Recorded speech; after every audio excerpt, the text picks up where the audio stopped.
നമസ്കാരം. ഇന്നത്തെ പ്രധാന വാർത്തകളുമായി ഷാജി കടക്കൽ. ഗാസ വിഷയത്തിൽ കടുത്ത നിലപാട് ഇന്ന് സ്വീകരിക്കുമെന്ന് US പ്രസിഡന്റ് ഡൊണാൾഡ് ട്രംപ്. പാലസ്തീൻകാരെ സമീപ രാഷ്ട്രങ്ങളിലേക്ക് മാറ്റി ഗാസ സ്വന്തമാക്കുമെന്ന ഭീഷണി ആവർത്തിച്ച ദിവസങ്ങൾക്കുള്ളിലാണ് ട്രംപിന്റെ പ്രഖ്യാപനം.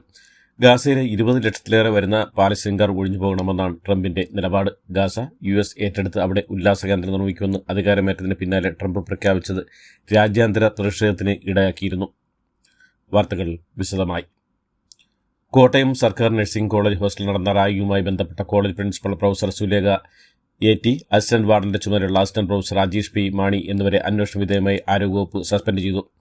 കോളേജ് ഹോസ്റ്റലിലെ റാഗിംഗ് തടയുന്നതിലും ഇടപെടുന്നതിലും വീഴ്ച പറ്റിയെന്ന് കണ്ടെത്തിയതിനെ തുടർന്നാണ് നടപടി. ഹോസ്റ്റലിലെ ഹൗസ് കീപ്പർ കം സെക്യൂരിറ്റി അടിയന്തരമായി നീക്കം ചെയ്യാനും നിർദ്ദേശം നൽകി ഉത്തരവായി.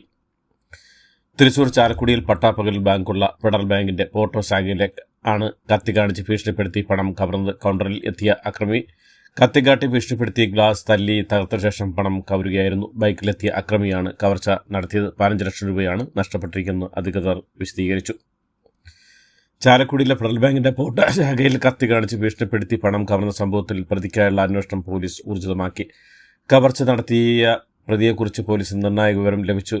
എൻറോക്ക് എന്ന സ്കൂട്ടറാണ് പ്രതി എത്തിയെന്ന് കണ്ടെത്തി. ക്യാഷ് കൗണ്ടിൽ 45 ലക്ഷം രൂപ ഉണ്ടായിട്ടും 3 ബണ്ടിൽ നോട്ടുകൾ മാത്രമാണ് പ്രതി എടുത്തത്.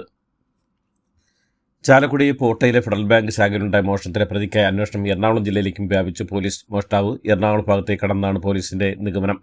അങ്കമാലിയിൽ നിന്ന് കിട്ടിയ CCTV ദൃശ്യങ്ങൾ കേന്ദ്രീകരിച്ച് പോലീസ് അന്വേഷണം ആരംഭിച്ചു. SP നേതൃത്വത്തിൽ പ്രത്യേക അന്വേഷണ സംഘത്തിന് രൂപം നൽകിയിട്ടുണ്ടെന്നും DIG പറഞ്ഞു. കോഴിക്കോട് കൊയിലാണ്ടി മണക്കുളങ്ങര ദേവീക്ഷേത്രത്തിൽ ആനകൾ ഉണ്ടായ അപകടത്തിൽ ജീവൻ പൊലിഞ്ഞവർക്ക് നാടിന്റെ അന്ത്യാഞ്ജലി. പൊതുദർശനത്തിന് ശേഷമായിരുന്നു രാജൻ, അമ്മുക്കുട്ടി, ലീല എന്നിവരുടെ സംസ്കാര ചടങ്ങുകൾ. 100 ആളുകൾ അന്തിമോപചാരം അർപ്പിക്കാൻ എത്തിയിരുന്നു. കൊയിലാണ്ടി കുറുവങ്ങാട് ക്ഷേത്രത്തിൽ ആന ഇടഞ്ഞ സംഭവത്തിൽ വ്യത്യസ്ത കണ്ടെത്തലുമായി വനം റവന്യൂ വകുപ്പുകൾ. ആനയിടാൻ കാരണം പടക്കമല്ലെന്ന് പിന്നിൽ വരികയായിരുന്ന ഗോകുൽ മുന്നിൽ കയറിയതാണ് പീതാംബരനെ പ്രകോപിച്ചുവെന്നാണ് വനംവകുപ്പിന്റെ കണ്ടെത്തൽ. ആനകളുടെ തൊട്ടടുത്ത് പടക്കം പൊട്ടിരിക്കുന്ന നാട്ടാന പരിപാലന ചട്ട നിർദ്ദേശം ലംഘിക്കപ്പെട്ട റവന്യൂ വകുപ്പും പറയുന്നു. ഈ റിപ്പോർട്ടുകളും മന്ത്രി AK ശശീന്ദ്രന് കൈമാറും. കൊയിലാണ്ടിയിലെ ക്ഷേത്രോത്സവത്തിനിടെ ആനകൾ അടഞ്ഞുണ്ട അപകടത്തിൽ പശ്ചാത്തലത്തിൽ കോഴിക്കോട് ജില്ലയിൽ ആന എഴുന്നള്ളിപ്പ് ഒരാഴ്ചയ്ക്ക് നിർത്തിവെക്കാൻ ജില്ലാതല മോണിറ്ററിംഗ് തീരുമാനം. കോഴിക്കോട് ADMന്റെ അധ്യക്ഷതയിൽ ചേർന്ന നാട്ടാന പരിപാലനവുമായി ബന്ധപ്പെട്ട ജില്ലാതല മോണിറ്ററിംഗ് കമ്മിറ്റിയുടെ അടിയന്തര യോഗത്തിലാണ് തീരുമാനം. ആന എഴുന്നള്ളിപ്പുമായി ബന്ധപ്പെട്ട് നൽകുന്ന അനുമതി ഉത്തരവിൽ പറയുന്ന നിബന്ധനകൾ പൂർണ്ണമായും പാലിക്കാതെ അശ്രദ്ധമായി എഴുന്നള്ളിപ്പ് നടത്തിയ മണക്കുളങ്ങര ഭഗവതി ക്ഷേത്രത്തിന്റെ രജിസ്ട്രേഷൻ റദ്ദ് ചെയ്യാനും യോഗം തീരുമാനിച്ചു.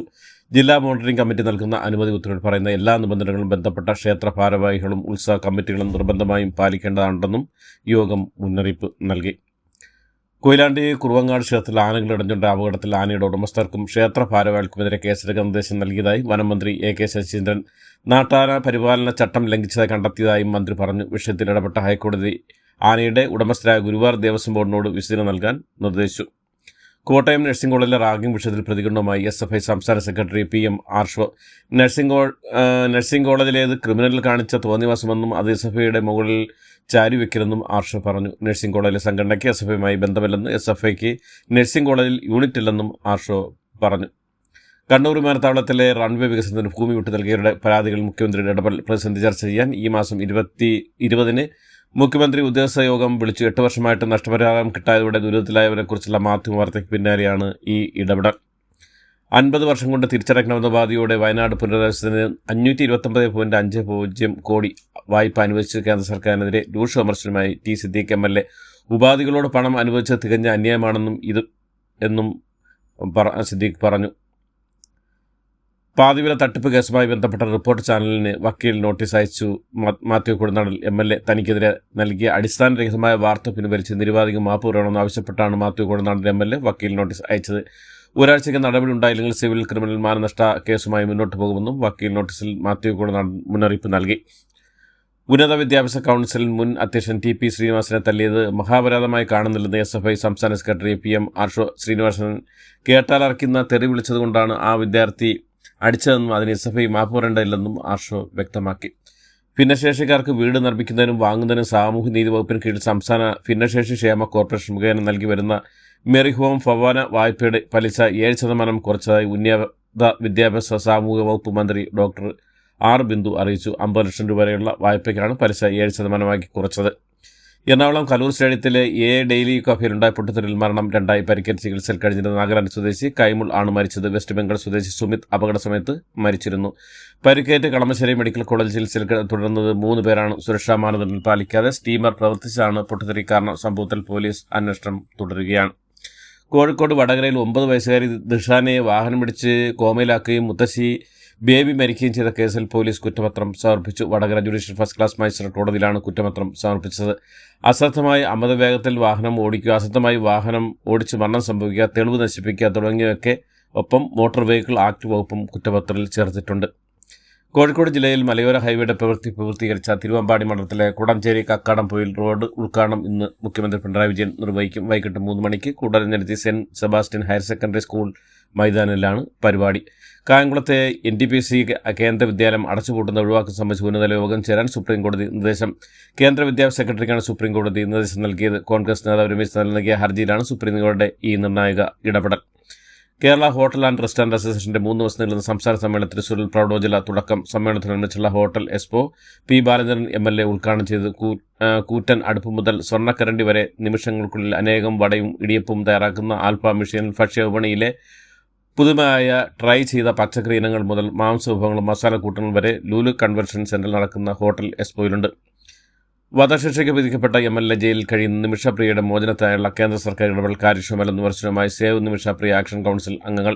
കേന്ദ്ര വിദേശകാര്യ സഹമന്ത്രി കീർത്തിവർദ്ധൻ സിംഗ് ഇന്നലെ രാജ്യത്ത് നൽകിയ മറുപടി പൂർണ്ണമായും ശരിയല്ലെന്നും കൊല്ലപ്പെട്ട തലാൽ മുഹമ്മദിന്റെ കുടുംബത്തിന് ദിയാധനമായ $40,000 ലഭ്യമാക്കിയെന്ന് കേന്ദ്രമന്ത്രി പറഞ്ഞത് തെറ്റാണെന്നും കുടുംബം ഇതുവരെ പണം സ്വീകരിക്കാൻ തയ്യാറായിട്ടില്ലെന്നും ദില്ലി ഹൈക്കോടതി സമീപിച്ച ശേഷമാണ് നിമിഷപ്രിയയുടെ അമ്മയ്ക്ക് MLA പോകാനുള്ള സഹായം പോലും കേന്ദ്ര സർക്കാർ നൽകിയെന്നും സുഭാഷ് ചന്ദ്രൻ പറഞ്ഞു. കേന്ദ്ര സർക്കാർ നടപടികൾ ഊർജിതമാക്കണമെന്നും ആവശ്യപ്പെട്ടു. ഹിന്ദുമുന്നണിയുടെ റാലിക്ക് അനുമതി നിഷേധിച്ച് മദ്രാസ് ഹൈക്കോടതി. മണിപ്പൂരിൽ രാഷ്ട്രപതി ഭരണം ഏർപ്പെടുത്തിയതിനെ ചോദ്യം ചെയ്തത് മെയ്തേയ് വിഭാഗം. ദില്ലി മുഖ്യമന്ത്രി BJP ഇന്ന് പ്രഖ്യാപിച്ചേക്കാൻ സാധ്യത. US സന്ദർശന ശേഷം പ്രധാനമന്ത്രി നരേന്ദ്രമോദി ദില്ലിയിൽ തിരിച്ചെത്തുന്നതിന് പിന്നാലെ BJP നേതൃത്വയോഗം ചേരും. MLA-മാരിൽ തന്നെയാകും മുഖ്യമന്ത്രി എന്നാണ് വ്യക്തമാകുന്നത്.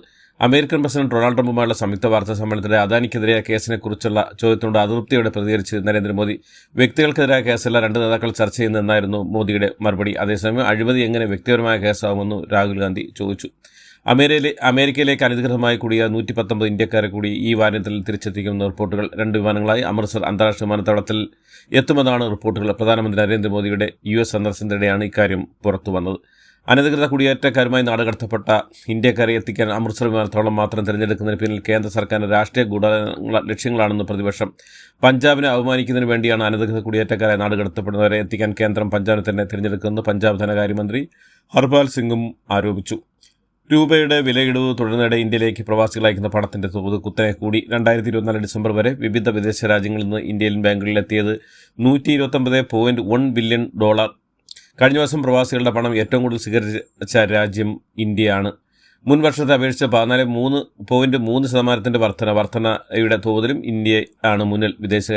ഇന്ത്യക്കാരുടെ പണം ഇന്ത്യയിലേക്ക് കൂടുതലേക്ക് എത്തുന്നത് US, UAE, Saudi Arabia, UK എന്നീ രാജ്യങ്ങളിൽ നിന്നാണ്. Mexico $68 billion, China $48 billion, Philippines $40 million, Pakistan $30 million എന്നീ രാജ്യങ്ങളാണ് ഇന്ത്യക്ക് പിന്നിലുള്ളത്. കഴിഞ്ഞ 3 മാസത്തിലെ പാകിസ്ഥാനിലെ പണമിടപാടിൽ 20%, ബംഗ്ലാദേശിലേക്ക് 15% വർദ്ധിച്ചിട്ടുണ്ട്. ബനാറസ് എന്ന ചിത്രത്തിന് ശേഷം നിയമം പുഷ്പരാജ് സംവിധാനം ചെയ്യുന്ന 2ാം യാമ എന്ന ചിത്രത്തിലെ പുതിയ ഗാനം പ്രേക്ഷകർ അരികിൽ. ഈ രാവിൽ നോവും തുടങ്ങുന്ന പാട്ടിൻ്റെ ലിറിക്കൽ വീഡിയോ ആണ് പ്രേക്ഷകരിലേക്ക് എത്തിയത്. ഇതോടുകൂടി ഇന്നത്തെ വാർത്തകൾ അവസാനിക്കുന്നു. എല്ലാവർക്കും നന്ദി, നമസ്കാരം.